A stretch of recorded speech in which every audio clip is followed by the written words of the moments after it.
எட தம்பி, நான் உன்னுடைய எத்தனை வாட்டி சொல்லணும், நான் உன்னோட உலக நாயகன் அல்ல, நான் உன்னோட കമലഹാസൻ. കമലഹാസൻ மட்டும்தான். നിങ്ങൾ ഓർക്കും ഇതെന്താ സംഭവം അല്ലേ?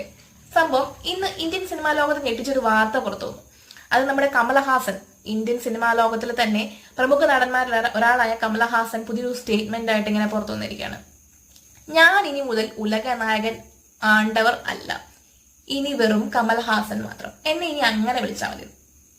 അങ്ങനെയാണ് അദ്ദേഹം ഇപ്പം പറഞ്ഞൊരു പ്രൊക്ലമേഷൻ ആയിട്ട് അല്ലെങ്കിൽ ഒരു ഡിക്ലറേഷൻ ആയിട്ട് സ്റ്റേറ്റ്മെന്റ് ആയിട്ട് പുറത്തു വന്നിരിക്കുന്നത്. കലയോടുള്ള ബഹുമാനാർത്ഥമാണ് അദ്ദേഹം ഉലക നായകൻ അല്ലെങ്കിൽ ആണ്ടവർ എന്നുള്ള ഈ പേരുകൾ ഇനി തന്നെ വിളിക്കണ്ട എന്ന് പറഞ്ഞത്. ആരോടാണ് പറഞ്ഞത്? ജനങ്ങളോട്, തന്നെ ആരാധിക്കുന്ന